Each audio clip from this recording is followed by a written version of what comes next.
Radio.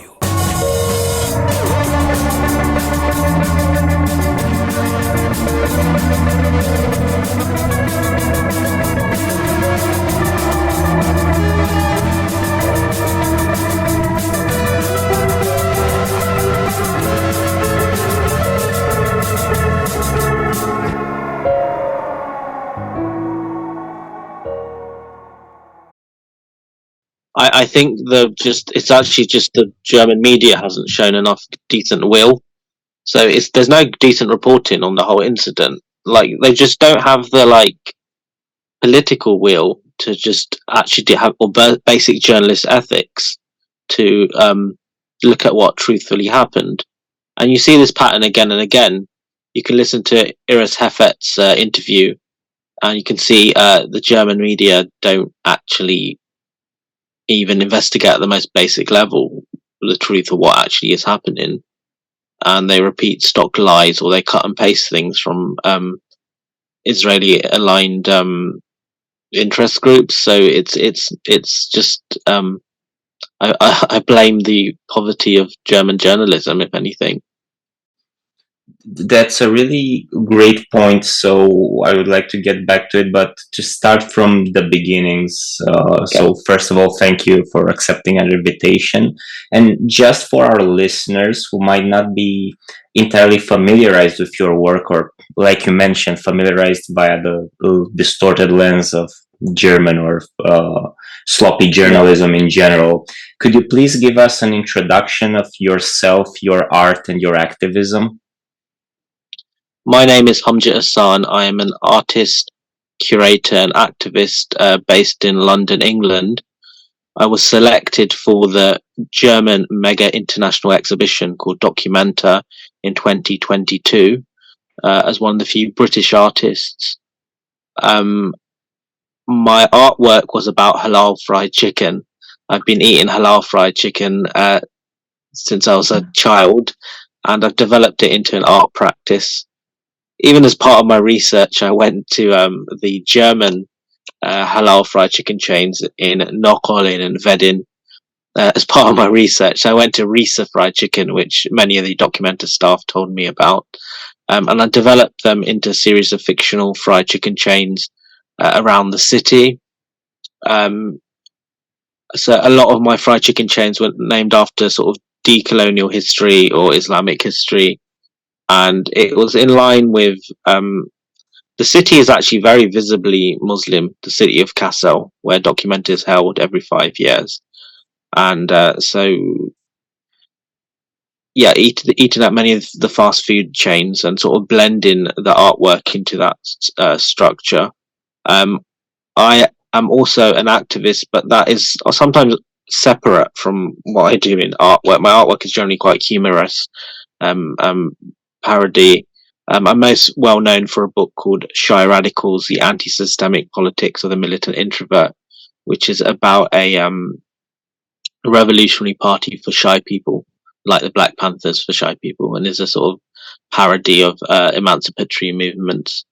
And that was one of the reasons I was selected for Documenta, due to the sort of impact that book had.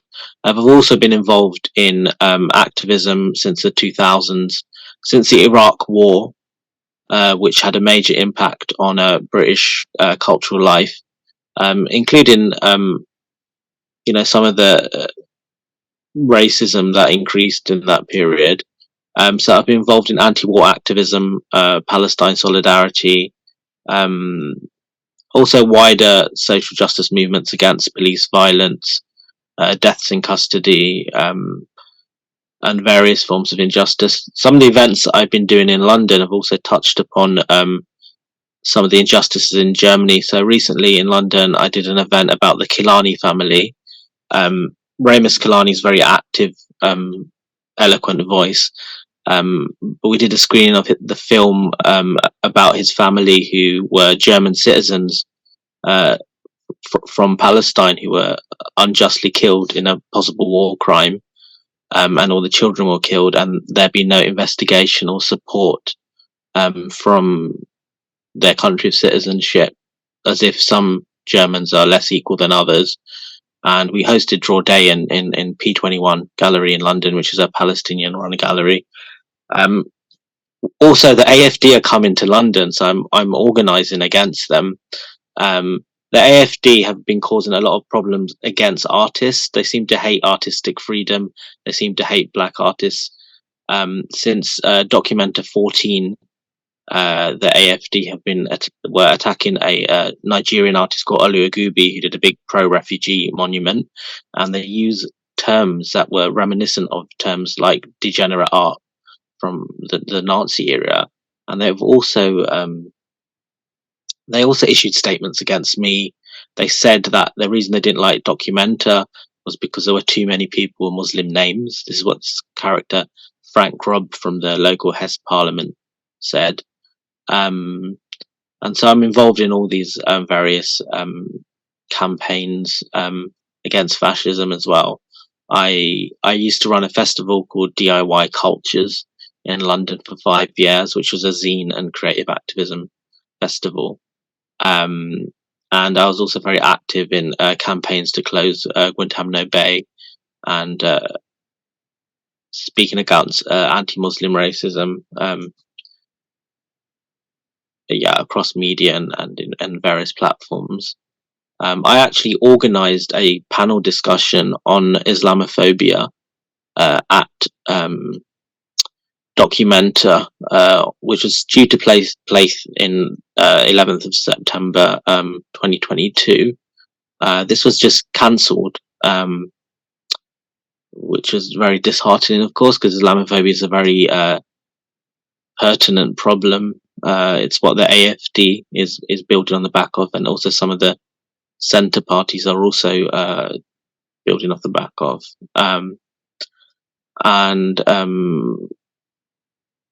That was also part of my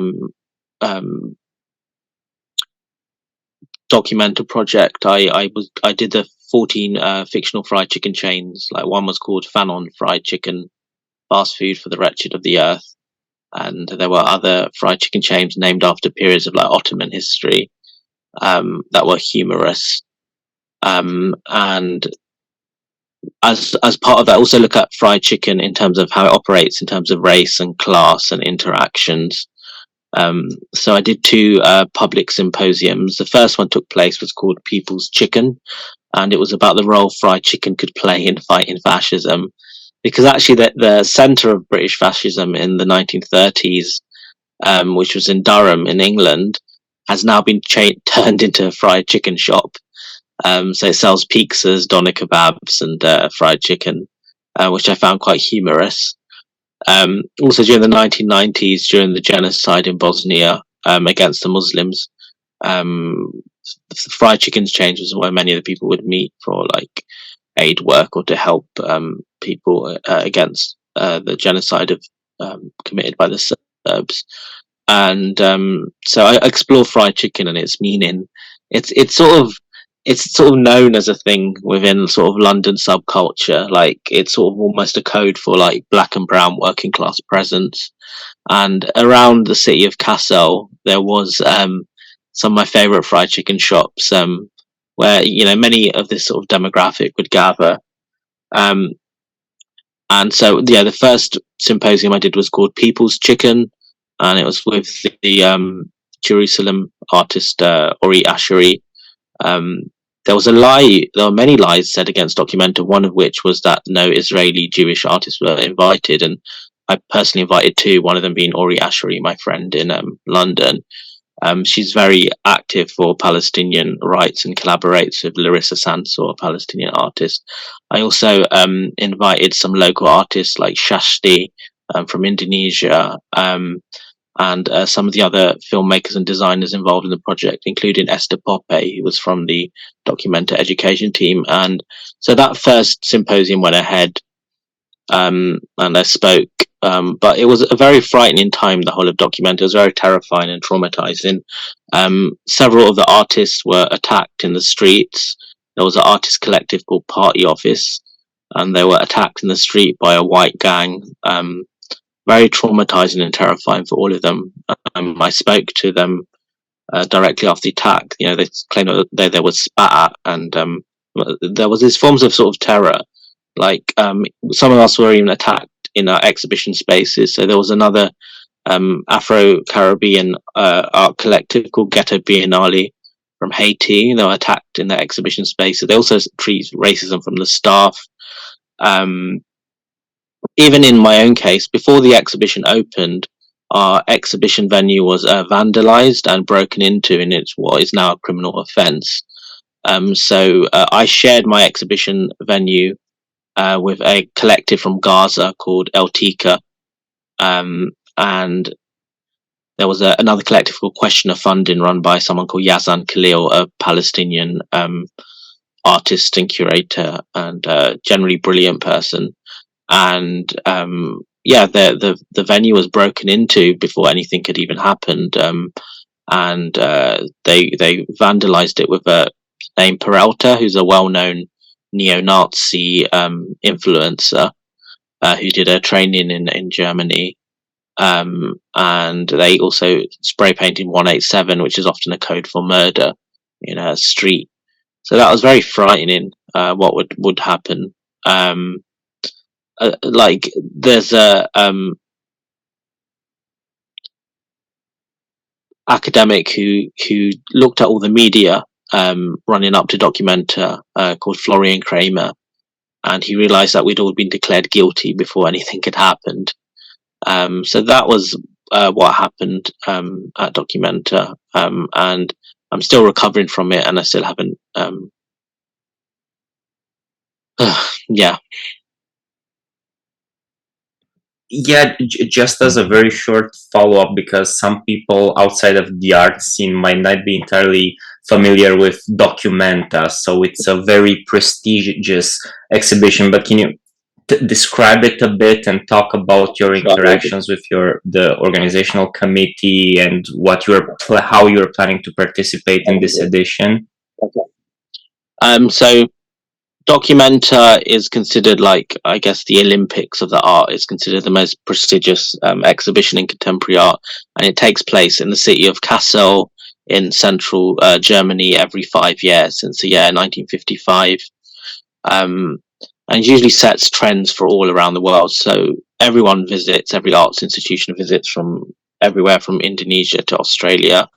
And since Documenta 11 in 2022, it's taken what is called like a decolonial turn. They had an African curator called Okwu Nweza, and he tried to bring in the rest of the world, Asia, Africa, Latin America, into the exhibition, which had previously just been European and North American and white men predominantly. The Documenta before that in 1997 was by a curator called Catherine David. She also opened up the discourse. She invited Edward Said, the founders of post-colonial studies. She opened up spaces, so yeah, the rest of the world was taking part of it.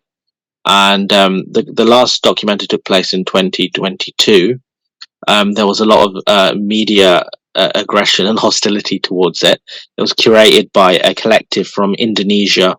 The very first time they'd ever had anyone from Indonesia in Documenta, called Rang Grupa, and they aimed to. They brought quite a radical and interesting way of curating, in terms of they had this concept called lumbung. So we would all discuss together how to share resources. So we'd discuss resources.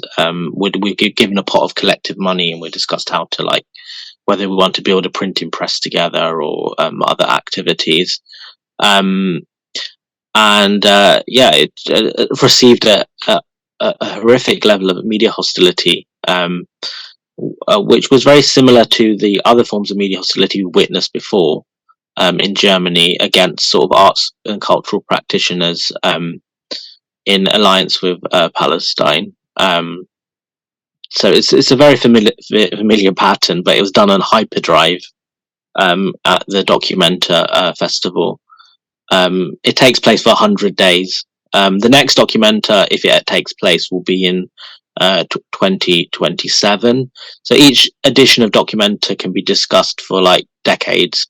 They consider like very important historical moments. They also play a key part in post-colonial theory, what internationalism is, and it was seen as sort of a redemption against the Nazi war against modern art. In the Nazi era in Germany, there was the famous Museum of Degenerate Art, where they put all modern art, and Adolf Hitler's disgusting anti-Semitic tirades against modern art. So it was seen as some form of redemption. But the first few documentas were actually curated by former Nazis, which has been uncovered by the archive and the history. And the archive is open for everyone to look at, which I recommend visiting. The people are very nice and helpful if they are actually literally all white people, but they are helpful in whatever quest you did. So I was doing research into the Muslim interactions with Documenta. There's a very beautiful document about the Jewish interactions with the Documenta. So this edition of Documenta, there was a I would regard it as an aggressive smear campaign that was very similar to the aggressive smear campaign against Jeremy Corbyn. So like the Jeremy Corbyn elections in 2017 and 2019, there was an attempt to rewrite and reinterpret old comments from years ago, or so they was an attempt to censor and shut down a lot of the content that took place. It was started very early on with there was some provocateurs. So there was an artist called Pixel Helper who first used to project hashtag Documenta33 as if it was some form of Nazi gathering. And the sort of familiar patterns you hear, commentators like Hugh Becker from the Christian Democrats, who talks about imported anti-Semitism as a way of tarring the whole Muslim migrants, and left-wing anti-Semitism as if it wasn't the Nazis, but it was actually the left. The left was predominantly the ones who defeated the Nazis. So that discourse entered into Documenta and the media discourse, and there's a great contrast between what took place in Germany and the rest of the world. So there was a very large mural about the Indonesian genocide, which is sometimes called the Jakarta method, which took place in the 60s, and the Suharto era, the sort of dictatorship supported by Herman Kohl and others. And two details from this painting were then seen as a sort of foundation in which to tar everybody, which were a detail of the intelligence agencies involved in the genocide, which included the CIA and KG, various paintings, and another detail of the SS Jewish hybrid figure. And there were actually multiple interpretations, but it was seen as a foundational point of tarring the entire exhibition as somehow anti-Semitic. And this aggressive drive was taken place in the media. So there was there's a journalist in Der Spiegel called Sasha Lobo who said it was called it anti-Semitica. And it's funny because the same journalist is now attacking Greta Thunberg and demonizing her. So as I said, and I sort of notice these patterns of aggression and war and smears that take place within Germany. I would get 100 racist messages a day sometimes, and they're very crude. They'd call me island monkey, or call to deport me or kill me or attack me. So I always found this very frightening.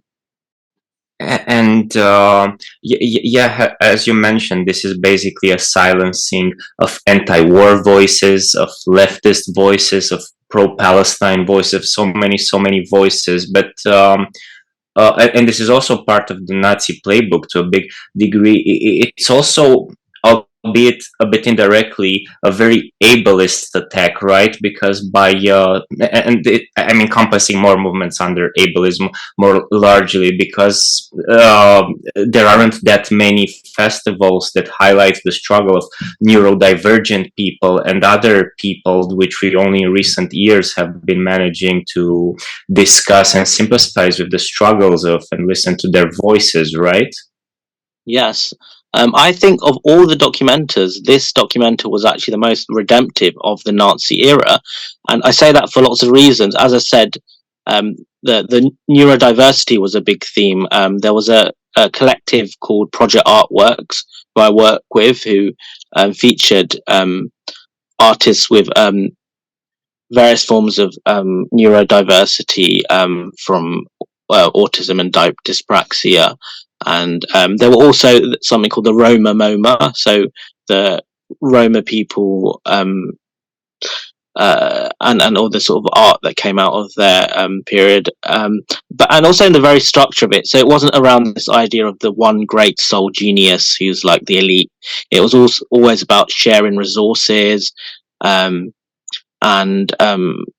plus there was a sort of there was a genocide against the leftists and communists within Indonesia that was supported by the CIA, but was also supported by Germany, and that support is still not fully uncovered or owed up to. So you'll see pictures of Suharto and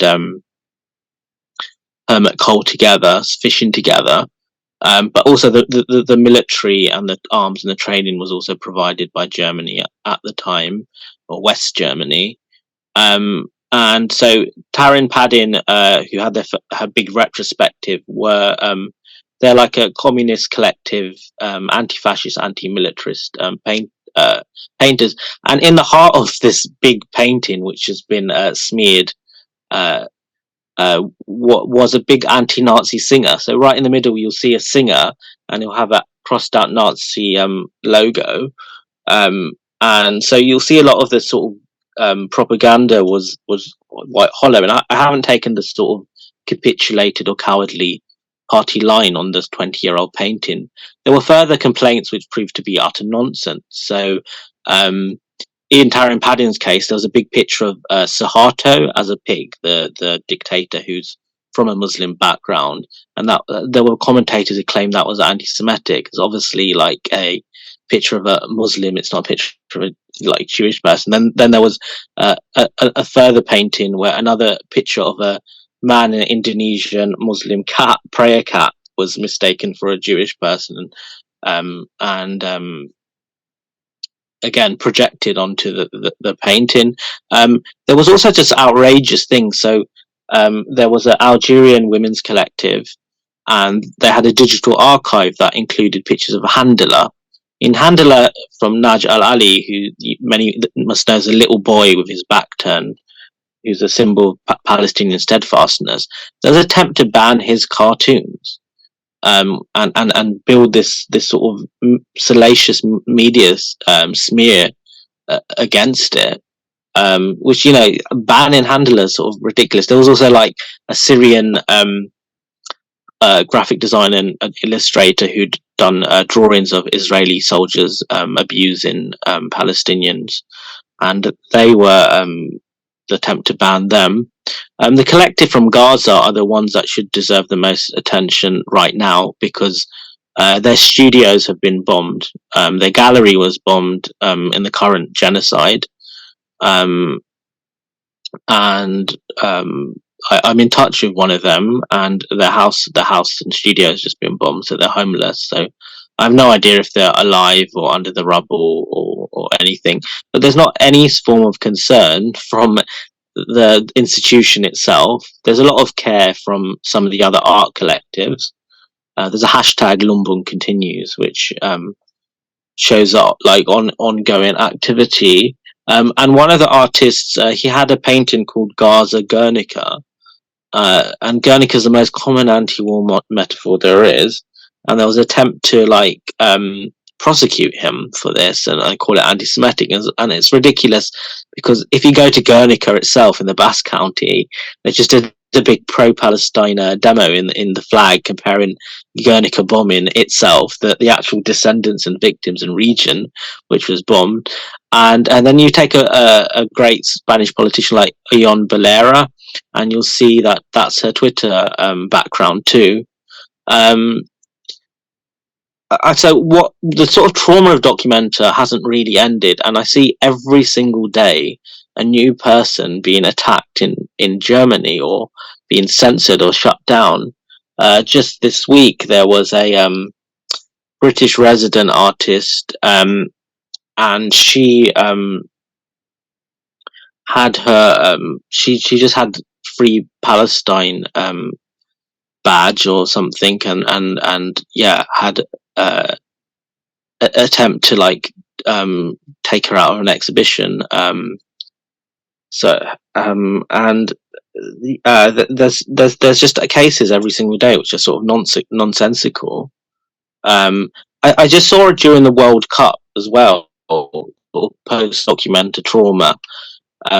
In terms of like the Moroccan football team, who did, won everyone's hearts for doing very well in the World Cup, and they got to the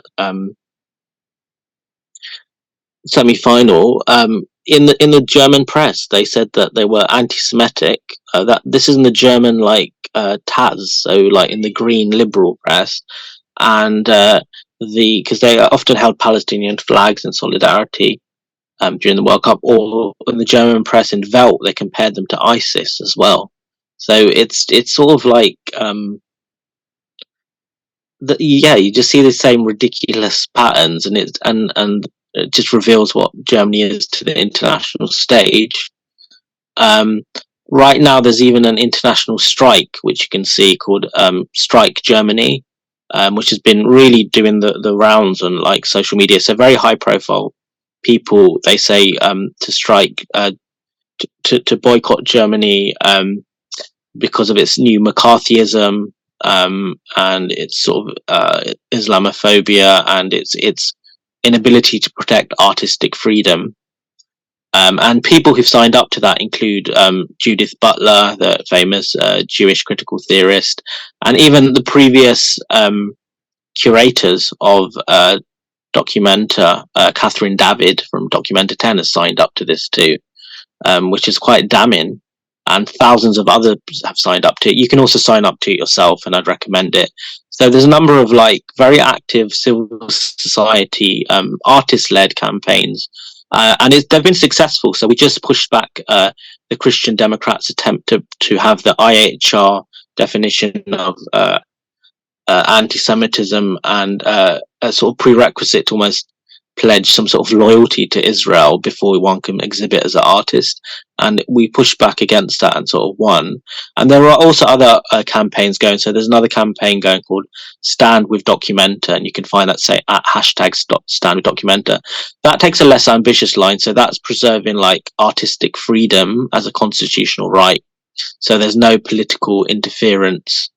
There was a joke work by one of the artists saying, "Oh, maybe the parliament should curate Documenta," but it's sort of every week or month there's a new controversy or new clampdown. There's a very famous artist called Laurie Anderson, who's a pop singer as well as an artist. Sang a very famous song called "Oh Superman." And she's just had a professorship cancelled from Germany because she signed a letter against apartheid. And she was an artist that featured in Documenta 8 and Documenta 6. And she's of such high stature that it becomes sort of ridiculous. In some ways, they almost create a sort of reverse role of honor through all these people being cancelled and demonized in Germany. I mean, the first person to be cancelled whilst we were preparing for Documenta was Mohammed Al-Kurd by the Goethe Institute, and so you see some of the best writers and artists and footballers, even because it's gone to that stage. There's Muslim footballers in the German Bundesliga who are being demonized in the same way. I even think we could learn a lot from the way Ozil was demonized. even though he won Germany a World Cup, it didn't stop him from saying he wasn't really German and he didn't belong here and all this other rampant rubbish. Um, that and it, for me personally, it hasn't ended as well, because the last time I was, I became famous in Germany overnight, not by my intention. The last time was two members of Rang Grupa, this Indonesian collective, liked one of my Instagram posts. And the Instagram post was just a small group of Arabs singing "Palestine will be free" in Neukölln, or the Arab district of Berlin. That was it. Viva Palestina, Palestine will be free. And I'd reposted it and I wrote Berlin up for Palestine. And them merely liking it turned into a huge media storm in the whole of Germany. So with like dozens of news stories about, oh, these Indonesian curators must like the Hamas terror, and so it's ridiculous just liking a post in itself. And the current CEO, Documenta, Andreas Hoffman, he issued a press release which somehow linked us to ISIS videos and Hamas because of liking an Instagram post of Arabs dancing.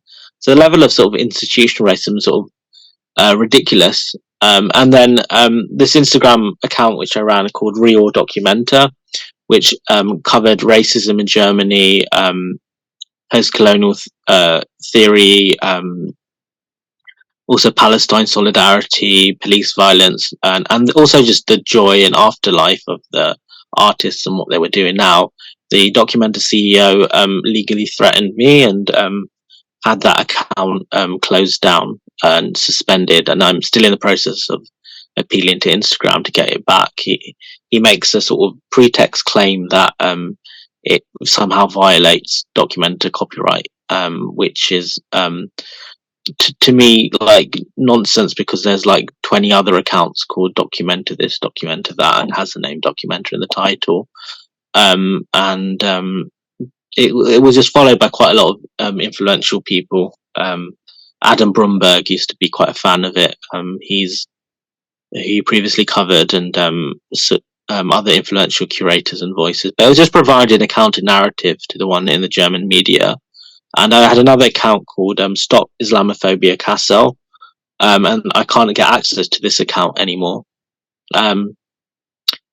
I mean, even before the exhibition opened, my exhibition venue was vandalized with stickers saying "Fight Islam, fight the Muslim barbarians" or something along those lines, and also stickers which said "Solidarity with Israel."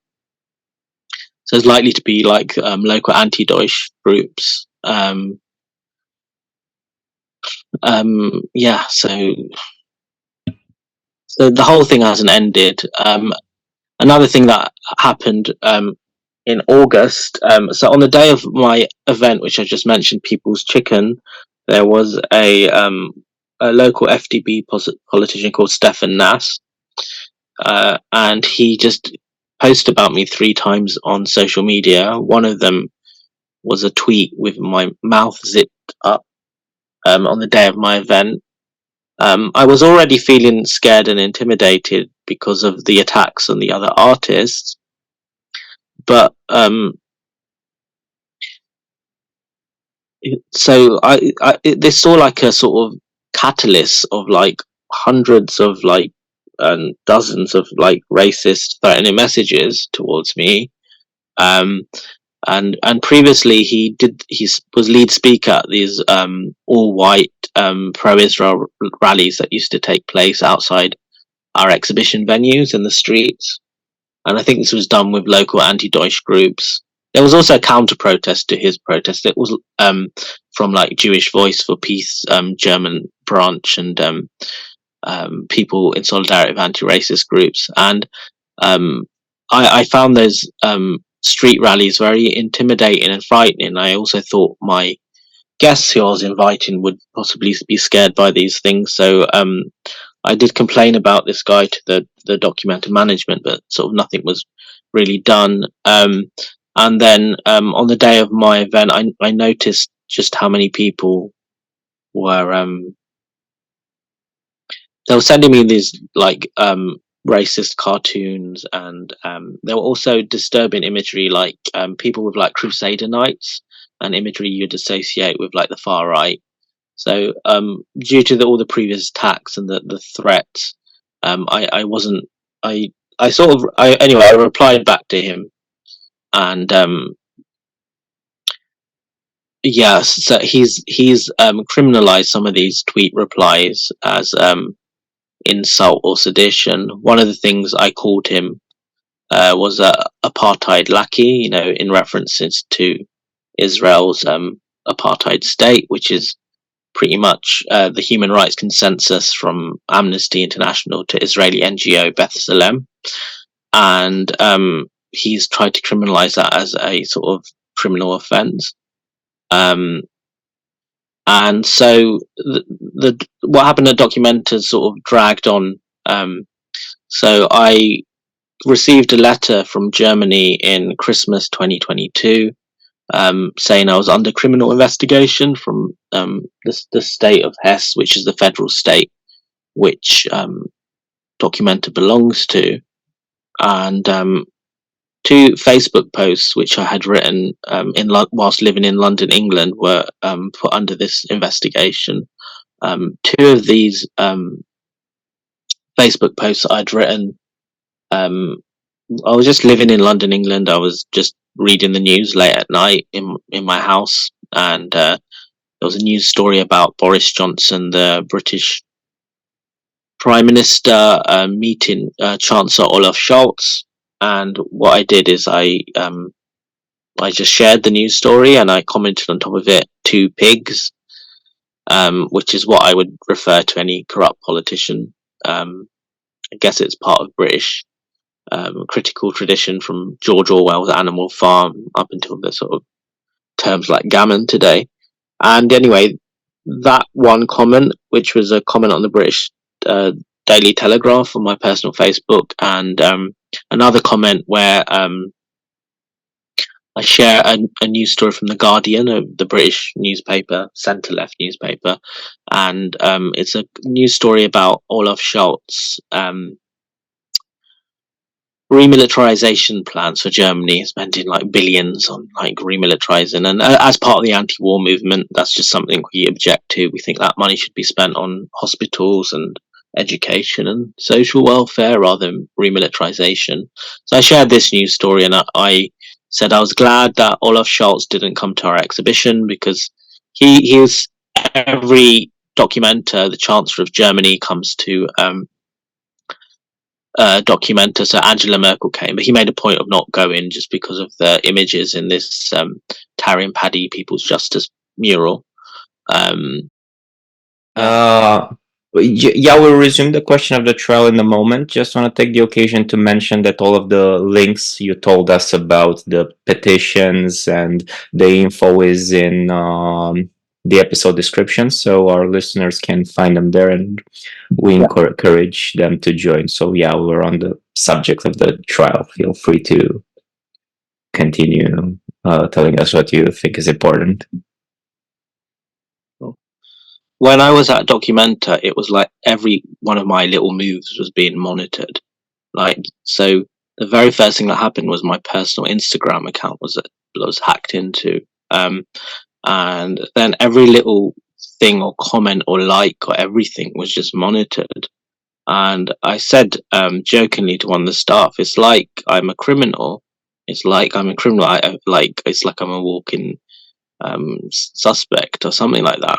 And then later on down the line, I did get criminalized for two personal Facebook posts written in a different country in London, England, whilst just commenting on the news late at night.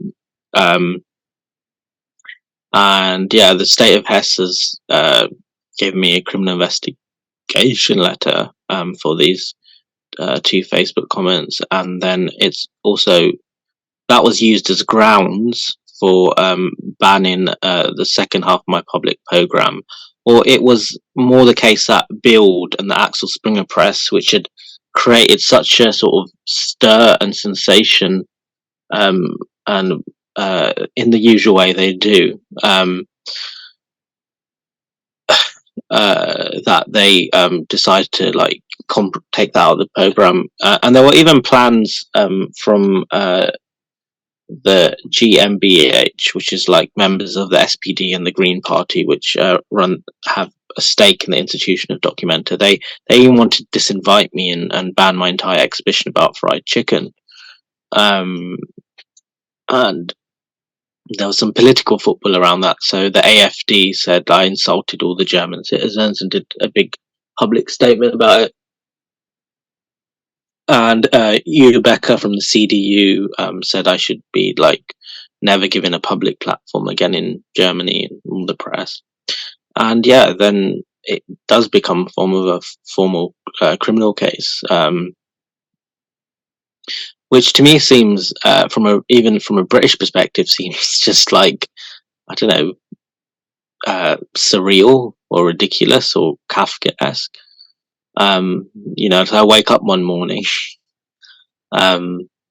realize I've just become famous in Germany for 2 random Facebook comments, and there's like 150 Reddit threads of me and stuff like that.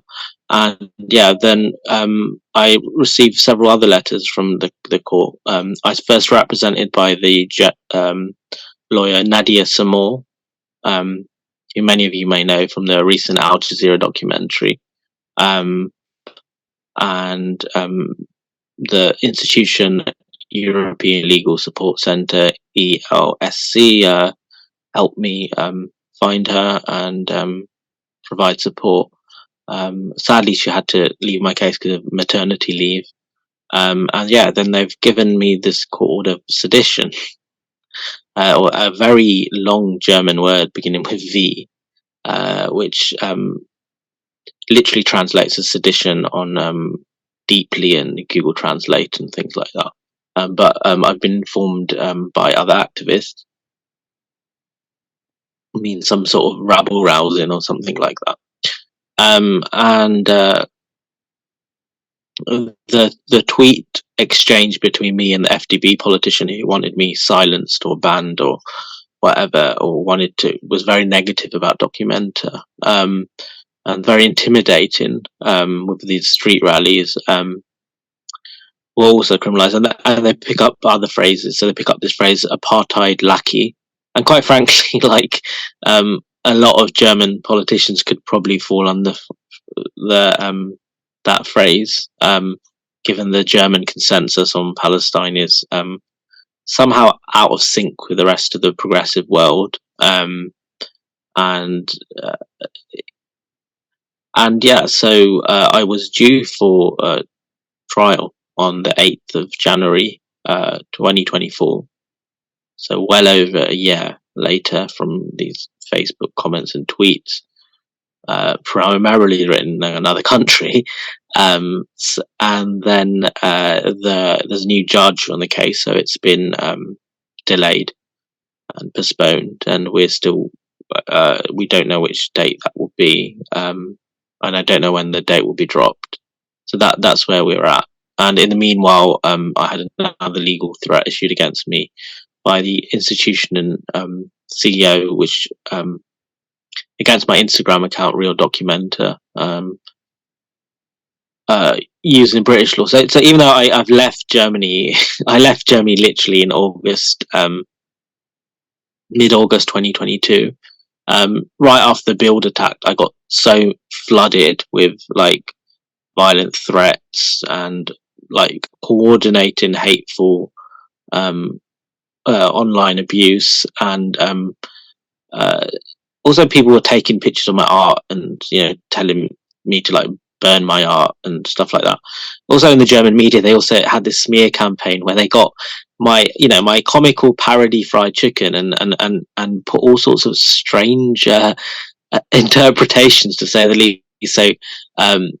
So they claim there's one fried chicken chain I make called Al-Aqsa Fried Chicken, which is named after the mosque Al-Aqsa, which is a second holiest site in Islam after Mecca and Medina in the West Bank. And is used in multiple, like, you have Al-Aqsa cafe, restaurant, Al-Aqsa laundry. Even in Germany, you have Al-Aqsa like telephones and Al-Aqsa funeral service. It's so bland. And that was interpreted as in deliberately in smeared in German presses, somehow promoting Al-Aqsa Martyrs Brigade, the militant wing of Fatah. Um, and that was run through the Axel Springer press. One of the strange German characters, Volker Beck, who has a very shady past. He claims that my Halal Fried Chicken chains had some sort of link to the 1972 Munich massacre. I mean, that's how preposterous this gets. And one of my fried chicken chains was called Popular Front for the Liberation of Fried Chicken, and it was a fictional Marxist internationalist fried chicken chain. And the design was slightly based on the Cuban flag. It's slightly based on the Manic Street Preacher single "Masses Against the Classes," and takes an image which is actually from the Irish Republican movement, which is of a chicken with arms, and it's also modelled after Perfect Fried Chicken (PFC), which is the most popular halal fried chicken chain in the Muslim parts of East London, and there's also a British comedy, a very famous British comedy called Citizen Smith, which is a parody of bedroom revolutionaries, and there's a scene which a made-up political party called Tooting Popular Front, which is where the comedy's based, which is where I was born and where I grew up and spent nearly all my life, and where I ate halal fried chicken. So those are the primary inspirations for it, and there's an element of humour. And it's sort of run through the entire Axel Springer press build, and then it even ends up in an anti-Semitism guide, an official anti-Semitism guide from the state of Hesse. Puts my fictional halal fried chicken chains in there. I had another fried chicken chain called Kabul Fried Chicken, Graveyard of Empires. And even though the anti-Semitism guides acknowledge it has absolutely nothing to do with anti-Semitism, says it's some sort of celebration of Taliban victories or something along those lines, right? There's sort of references to Genghis Khan and the Soviets and the Russians and all these other things, but that just doesn't. So there's so simultaneously you have these smears that I somehow have these. I'm simultaneously a Marxist guerrilla organization, a Sunni organization, and Shia, and all this nonsense at the same time. So people would photograph pictures of my artwork, say, "Oh, take that Hamas hippie off." They'd even say, "Burn my art." So I'd get messages from people saying to burn my art, or deport me, or spit in my face, or other such disturbing, violent threats. And that's the conditions in which I left Germany. And so even when I did my public event, we didn't do the public event in the public theatre upstairs. We did it in the basement where there was a closed door and extra security, because we were frightened that, just like the other events who had been attacked in the exhibition space, we might be ransacked. And that this did happen later to the members of Rangrupa. So Iswanto and Reza, two members from the Indonesian collective Rangrupa, teach in Germany, and their lectures have been like ransacked and had these horrible events happen, which is a sort of regular occurrence. And then so when I left Germany, they even gave me an escorted vehicle to the airport, so I didn't take the train. I didn't walk because I was just too frightened the day after the Bild article, just how flooded and insightful the thing is. And even Stefan Naus posting about me 3 times encouraged a whole. He's not a very big or popular politician. He barely gets 4 to 5% of the vote. He's barely got 1,000 Twitter followers. Yet this one tweet seems to have gone around hundreds of times. It even reached out to other countries. So some sort of what looked like far right elements from Slovenia had picked up from it and started monitoring my personal life. So I am a person who experiencing over 100 days of the 100 days Documenta, and longer than that, harassment, abuse, racism, death threats, and in the end, the only person that gets criminalized or given any form of accountability is me, the victim of all of this. and so I find the whole thing quite perverse. Like, there's just a disturbing surge in xenophobia and racism in Germany, and it just even someone in Britain, which is another post-imperial country, it's still it what's happening in Germany seems like on another level. It seems just so disturbing at points. So yeah, I feel a sense. I feel more.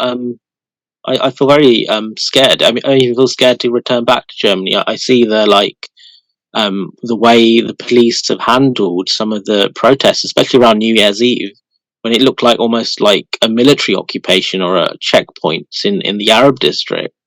And at least in England, I can freely have some freedom of assembly, and also, we can commemorate the Nakba in solidarity, and looking at the brutality of the police is something that scares me. And they're even like raiding people's houses for like sharing Facebook posts and things like that, or being quite brutal with what looks like children.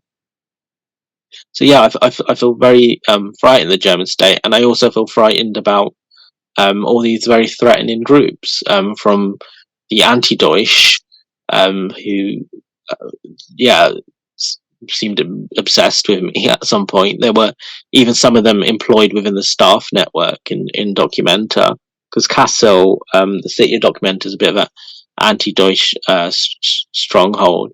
To the AfD and the types who sympathise with the NSU murders. And even though Kassel is a very small city, it's had a lot of very high-profile racist violence. So the NSU murders, the neo-Nazi serial killers, one of those murders took place in Kassel. So Hazit Yogurt, a Turkish young man in his parents' internet cafe, was just murdered in broad daylight for as part of this neo-Nazi serial killings. And there's no like full disclosure and accountability. I think the German police even tried to set up a fake kebab shop to blame the Turkish and Kurdish people for murdering themselves. And then, a bit later, the Hanau mass murders took place, another racist series of serial killings. And that's not very far from Documenta. It's only a couple of hours drive. And we all felt very scared. Like Yazan Khalil, the Palestinian guy, is a first person attack. He noticed this. He felt, all of us felt like we had a guillotine over our head. Like even when I was doing these public events, all the artists, we felt scared that some little thing we said might be blown up into like a media smear campaign, or and the most basic, like even some of the Moroccan artists, they were just like abused in the street. They were told to like go back home if they wore like hijab or anything like that. So yeah, I feel very frightened to come back to Germany. Was there any section of German society or any groups on the German left that expressed solidarity with you or helped you in any way? Within Germany, there's still good people there, and I did get a lot of solidarity from a section of the left Berlin, which seemed to be run by migrants or international people, and they were very supportive. They did a very big interview, which you can read, called "Documenta Racist Crisis." Phil Butland, who edits that, is actually from England, so it was good to find points and commonalities between the British left activism and also Dror Dayan, the Israeli person who made a film about the Kilanis. We worked together on an event. He was very supportive. There was also some very nice staff at Documenta. There was a staff member who from the education team who was very supportive and sort of recognised everything happening. But I found that even when people were very sympathetic, so you would find white Germans who were very sympathetic and they realised all these horrifying things were happening and there was a lack of recognition. They were just too cowardly. They were too cowardly to stand by you or be seen publicly endorsing you or send a thing. And there was an official solidarity campaign. So I set up this hashtag or hashtag hands off Documenta, and you can still see this hashtag hands off Documenta on Instagram and primarily, but also a bit on Twitter. So they sent me solidarity messages from all around the world. And some of them came from within Germany. There were random German university students who sent me solidarity messages. So in the Fredericum, which is the main museum that Documenta takes place, there was a community kitchen in the back run by Good School, a Indonesian art collective, and they did a solidarity party for me in the back of this museum with all the artists from around the world, from South Africa to Indonesia and Brazil, and even some from within Germany. So the two events which were banned or cancelled, which included a film screening of my film Shy Radicals, which is a film on my book, which is about neurodiversity and state oppression, which you can actually find online now on Nowness. They did a screening of that, and they did this public fried chicken feast, which was planned to take place. So that was a very beautiful act of solidarity, and we had speeches by Project Artworks, this collective, doing stuff on neurodiversity in solidarity with me. So I was very touched by that, and all the members of staff, even some from the production team, the education team, there were local people from within Germany. Any attempt to find some sort of solidarity also gets repressed and clamped down on. So as I said, I had this exchange with Volker Beck, who's the head of the German Israel Friendship Society, who spreads all sorts of horrible rumors about everyone. Very vicious, nasty character. And so I pointed out to him that a number of locals, Germans, really enjoyed my work, and I even got some good, really local reviews from within German newspapers and stuff.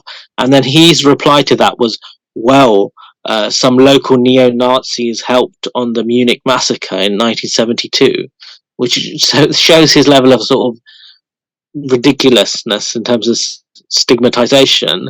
And then, as I said, when someone merely liked a post of mine, that blew up into a news story in several German outlets. So that shows that even people who have empathy with me are also attempted to be clamped down on too. One of the more sympathetic newspapers was Jungwelt or Young World, the leftist newspaper. They wrote a fairly sympathetic news report at the time this all happened, which actually showed my perspective that I'd suffered harassment and abuse, and but the German state also tries to clamp down on that newspaper, it's not fully safe. I find Greta Thunberg, just watching the drama play out against her, but I really admire her braveness. She even says words like boycotting and against imperialism, very boldly within Germany. And so I feel like the whole drama that took place against Documenta, which was, it was primarily a bunch of global South artists.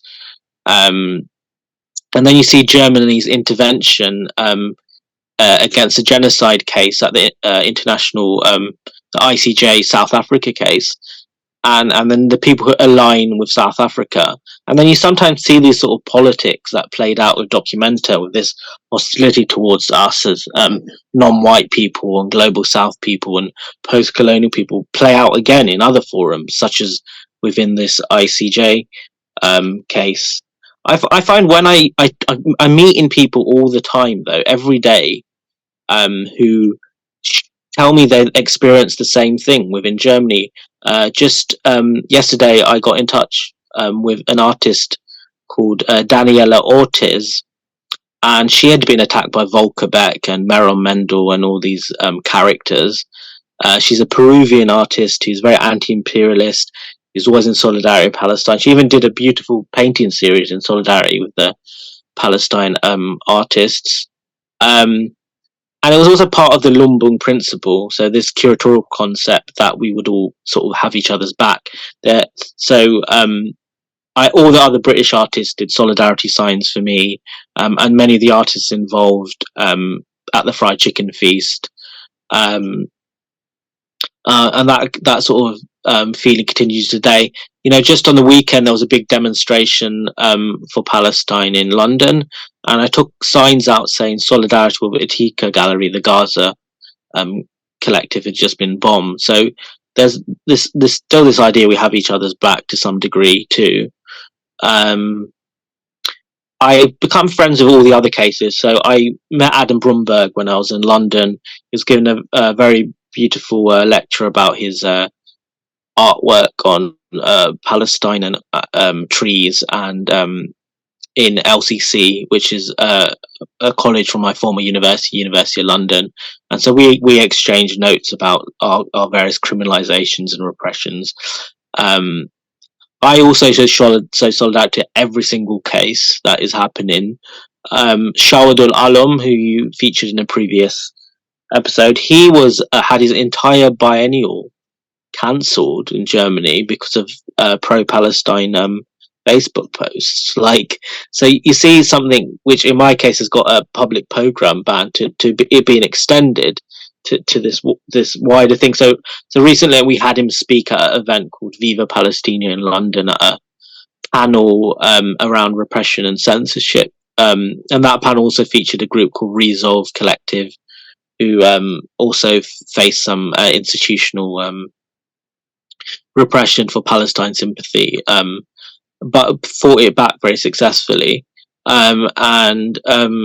So it's sort of an ongoing process. And then you also see a similar process, but not as all enveloping, happening in other countries, such as the USA. You've had this Palestinian artist called Samia Halabi, who's just had a life retrospective cancelled by Indiana University. So I went to her exhibition just this week, and just in front of her painting, which was exhibited, showed my firm solidarity with her. So there seems to be like a counter solidarity movement too. It's just becoming like literally almost everyone good in the world or something like that. But I don't know. I sort of in some ways it backfires. So this British artist, sorry, she wasn't British. Let me find it. I forgot her name. Let me look it up. So just pause for a moment. I just need to. Johanna Tagatha Hofbeck. Okay, that's it. Sometimes the attempt to censor and ban people in Germany backfires. So just recently, there's an artist called Johanna Tagatha Hofbeck, and she was supposed to exhibit in Germany, but a German arts institution wrote back to her and they said, "We are shocked by your last post of Instagram, which goes in a political direction we don't like. Perhaps the situation and sensitivity in England is different to that in Germany." And then they basically have a go at her because she's just has a message that just says "Free Palestine," and they just say this usual nonsense. And because it says "Free Palestine" but not "Free Palestine from Hamas," just a solitary "Free Palestine," they're skeptical whether they'll work with her. So, and she's actually of Jewish German heritage. So her family actually escaped. Anyway, but this actually backfired because this post has now got 30,000 likes and her popularity and fame has surged. So now she has like 26,000 followers on Instagram. So in some ways they enhanced and like elevated her fame and her admiration and love through attempting to censor her.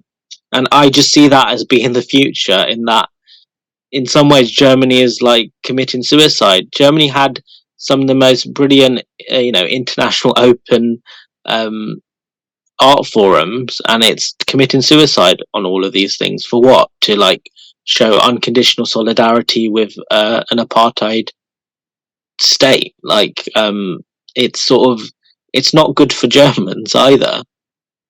Yeah, that's a really great point. I'll thank you for your time. Just two short mentions. Feel free to push back against them, but I felt the need to mention them, just to save you probably 50 hate messages and 10 for Yeah, us.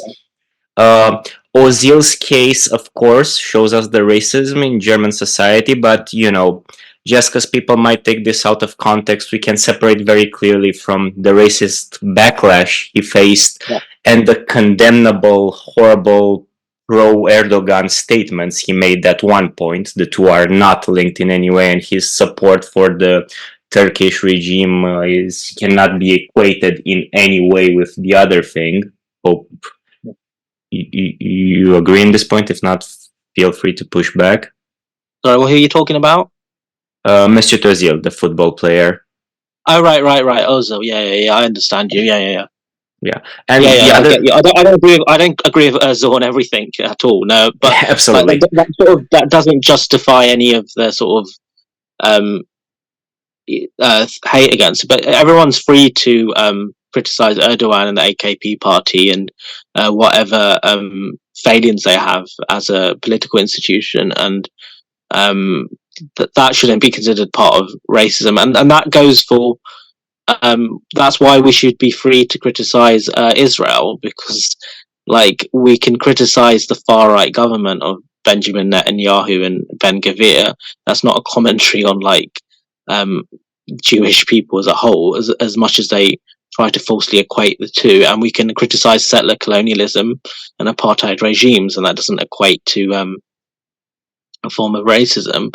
So by that same token, yeah, go ahead, criticize the repressive aspects of the Saudi government or the failings of the Turkish government.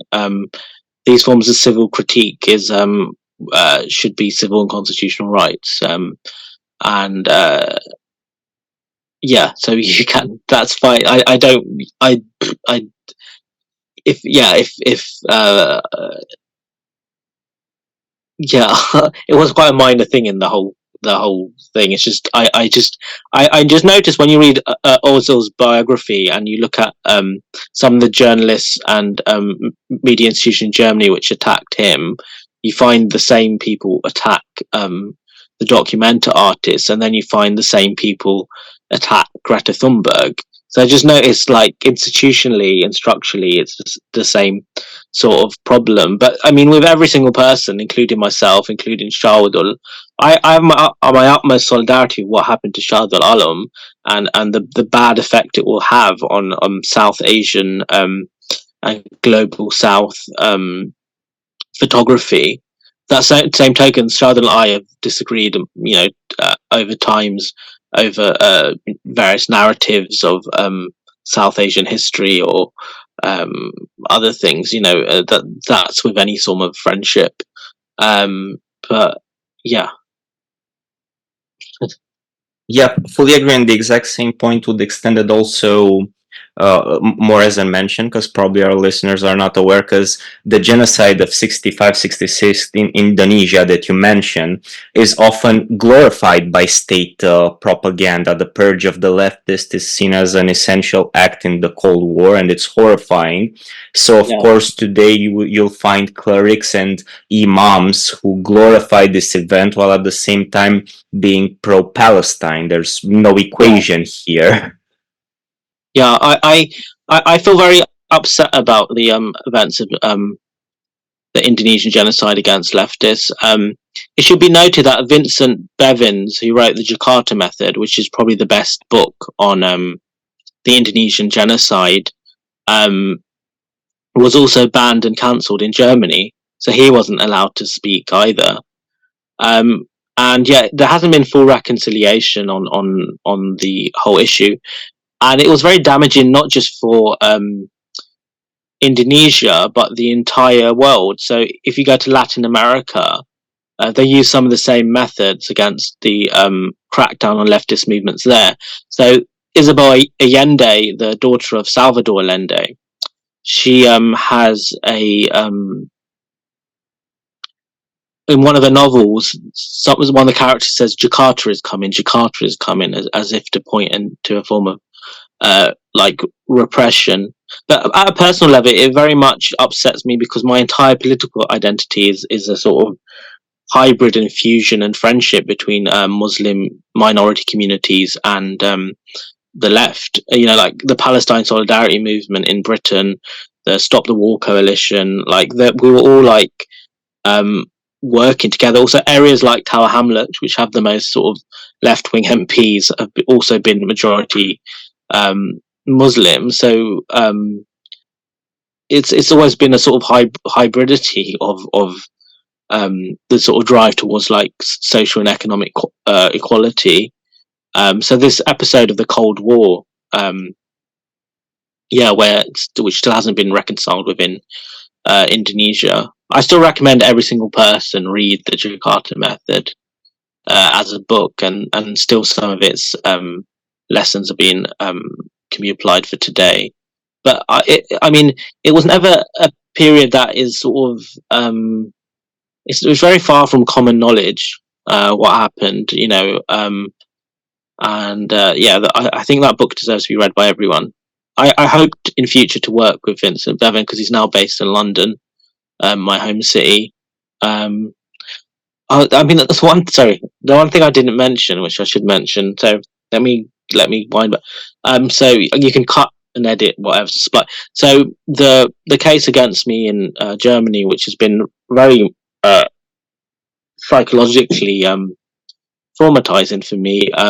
So the consequences that for these two Facebook posts and a small handful of tweets, that there's a fine of 12,000 euros, or if one can't pay that, you'll face a few months in prison. So that's so that's the consequences I face, and God knows how it will turn out. Yeah, that's horrible. We'll add in the link in the description more info so people can see how they can support you and get involved, because this can set a horrible precedence. Yeah, I find the whole thing disturbing also because, as I said, the Facebook comments were written while I was in London, England, so I wasn't even living in Germany. So what does that open up? Like, I'm so confused by it at the level of like territorial jurisdiction. Like the only reason they put in the investigation letter is that I was an artist in Documenta, which is like, it's not part of my artwork in any way, shape, or form. You know, part of the comment is against Boris Johnson in England. Boris Johnson is not going to like threaten me with prison or a £12,000 fine or anything because I called him a pig. Like, also within the British like critical tradition, like I was brought up with George Orwell's Animal Farm, where the meme of the animal farm and the man turning into the pig and the pig into the man is just, it's sort of integral part of British culture. Plus, like, you have these popular songs like Black Sabbath's War Pigs, the Sex Pistols' God Save the Queen, the fascist regime. You know, every so often it sort of trends on Twitter to have the term, I know, Tory fascist dictatorship, because within Anglophone culture it's quite a casual phrase. Within so Gary Lineker, for example, commenting on Suella Braverman, the Home Secretary's draconian Rwanda deportation policy, says that she said, "Oh, that's like 1930s Germany." That's something you might commonly say in like British popular life, but it's sort of recognised within that it's not literally Suella Braverman is a Nazi. That means she has a symptom of that, and it's sort of a warning of things to come. So that's a sort of different tropological register of it. Also, you know, even our leading comedian Stuart Lee, he did a whole sketch about the deputy prime minister being a pig, and during the 2015 election there was literally a pig farmer who did a election with all the candidates as pigs as well. The one thing that influenced me the most though was the Black Panther artist Emory Douglas, who did the cops and the imperialists as pigs. And even if you look at German art, if you look at George Gross and his earlier paintings, they're satirical paintings of pigs. Even within the exhibition of Documenta, there were actually a big painting of President Suharto as a pig. And also the Aboriginal artist Richard Bell, he did a parody of Duchamp's Urinal, a famous piece of conceptual art, and he did a big pig balloon. So within all those contexts, one doesn't assume one's done anything wrong. Sorry to cut you off there because we have less than a minute left, but I really have to ask the most controversial and hardest question at the very end. What's the best vegan fried chicken place in all of Germany? I still love the Risa fried chicken, and I love the people around it. And I bought a Free Palestine bracelet from a stall just around the corner from Risa fried chicken, and I still wear it to this day. And I was heartbroken when they came and raided the fried chicken shop in Berlin and seen the horrific police raid. But I was also very heartened by this new slogan, which is a play from the river to the sea, which says, "From the Risa to the Spree." I was very heartened when Dan Glass, the Jewish child of Holocaust survivors, wore a t-shirt that said, "From the Risa to the Spree." And then he also told me that my Popular Front for the Liberation of Fried Chicken was the best thing ever. And people all around the world seem to be wearing the t-shirt of the Popular Front for the Liberation of Fried Chicken. And the sort of love and solidarity will always outweigh the attempt to repress us, because you can't repress the human heart and empathy and the love and community and spirit of Halal Fried Chicken.